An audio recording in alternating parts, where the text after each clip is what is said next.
अस्सलाम वालेकुम, welcome to my YouTube channel literature वाम चैनल। आज का जो हमारा टॉपिक है वो है कॉलोनियलिज़म, पोस्ट कॉलोनियलिज़म और इनका जो लिटरेचर है।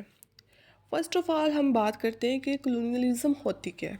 कॉलोनियलिज़म एक ऐसा टाइम पीरियड होता है जिसमें एक कॉलोनियल पावर आती है एक कंट्री के अंदर, उसको कॉलोनाइज्ड करती है, वहाँ के जो लोग होते हैं, वहाँ का जो कल्चर होता है, उन सब को वो अपना ग़ुलाम बना लेती है, उन पे जुल्म करते हैं और उनको उनके राइट्स नहीं देते।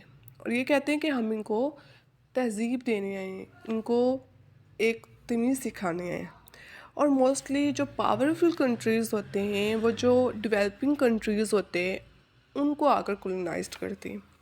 इसी तरह जो पोस्ट कॉलोनियल टाइम पीरियड होता है या पोस्ट कॉलोनियलिज़म होती है, वो कॉलोनियलिज़म के बाद का टाइम पीरियड होता है, जो जब वो लोग कॉलोनाइजेशन से निकल जाते हैं, तो उस टाइम का जो पीरियड होता है वो हम कह सकते हैं पोस्ट कॉलोनियलिज़म होता है या पोस्ट कॉलोनियल टाइम पीरियड होता है। इसके बाद हमने डिस्कस करना था कॉलोनियल और पोस्ट कॉलोनियल जो लिटरेचर है उसमें क्या डिफरेंस है।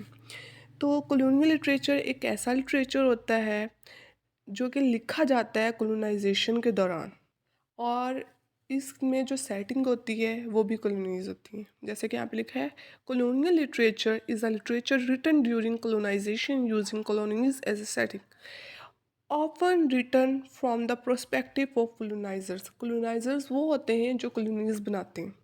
तो ये जो लिटरेचर लिखा जाता है इसमें सारा प्रोस्पेक्टिव जो दिखाया जाता है वो कॉलोनाइजर्स का होता है। पोस्ट कॉलोनियल लिटरेचर एक ऐसा लिटरेचर होता है जो दिखाता है कि जो कॉलोनियल राइटर थे वो सच कह रहे थे या नहीं कह रहे थे। जैसे post colonial literature is a literature that expresses opposition और रेजिस्टेंस टू कॉलोनियलिज्म। यानी कि जो कॉलोनियल लिटरेचर का कॉलोनियल टाइम पीरियड का लिटरेचर होता है उससे रेजिस्टेंस करते हैं, उससे इख्तलाफ करते हैं, अपोजिट होते हैं इसके। Often return to prospective of former colonized, जो पहले कॉलोनाइज्ड रह चुके होते हैं उनका प्रोस्पेक्टिव बताता है। यानी कि जो कॉलोनाइजर्स कहते थे कि ये मसला है, ये मसला है, या इनमें ये गलत है, तो जो पोस्ट कॉलोनियलिज्म के राइटर्स होते हैं वो कहते हैं कि जो कॉलोनाइजर्स ने कहा था वो गलत था, सारी बात इसके अपोजिट है। नेक्स्ट चलते हैं, colonial literature portrays colonialism as a natural and unproblematic process। जो colonial राइटर होते हैं वो कहते हैं कि जो colonialism थी वो बिल्कुल अनप्रॉब्लमेटिक थी, बिल्कुल नेचुरल थी। Often portrays indigenous people and cultural savage और प्रिमिटिव।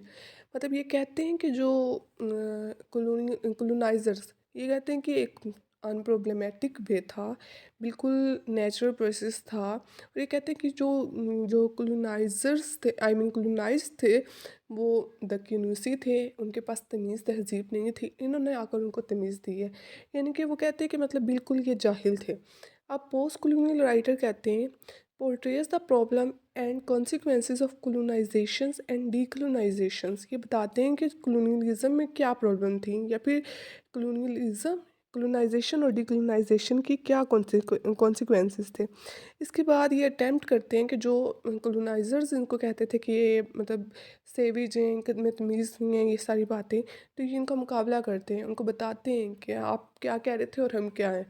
तो ये सारा अगर हम इसको इसका कंक्लूजन निकालें तो हम ये कह सकते हैं कि जो कॉलोनाइजेशन वाले जो राइटर थे या कॉलोनाइजर्स में जो राइटर्स थे वो जो भी बातें करते थे, जो पोस्ट कॉलोनियल राइटर है ये बिल्कुल उनके अपोजिट थे। और इन दोनों के दरमियान हम कह सकते हैं मुकाबला चल रहा होता था, इनमें कोई भी चीज़ जो है ना सेम नहीं पाई जाती थी। पोस्ट कॉलोनियल लिटरेचर बताता है कि आपके साथ क्या हुआ है। वार की वजह से लोग या कॉलोनाइजेशन की वजह से लोग बिल्कुल डिप्रेस हो चुके थे, उनके सोचने समझने की जो सलाहियत है बिल्कुल माफ हो चुकी थी। तो जो पोस्ट कॉलोनियल राइटर हैं वो आकर बताते हैं कि आपके ऊपर इन सब का क्या अफेक्ट हुआ है। वो अपने राइटिंग के ज़रिए बताते हैं कि ये लोग कितने ज़्यादा डिप्रेस हो गए थे, इन्होंने क्या क्या फेस किया, इनके आखिर में क्या नताइज निकले। तो ये सारी बातें जो कॉलोनियलिज्म में हुई थी वो सारे पोस्ट कॉलोनियल राइटर जो है ना वो हमें बताते हैं कि एक्चुअली हुआ क्या था। ओके, अल्लाह हाफिज़।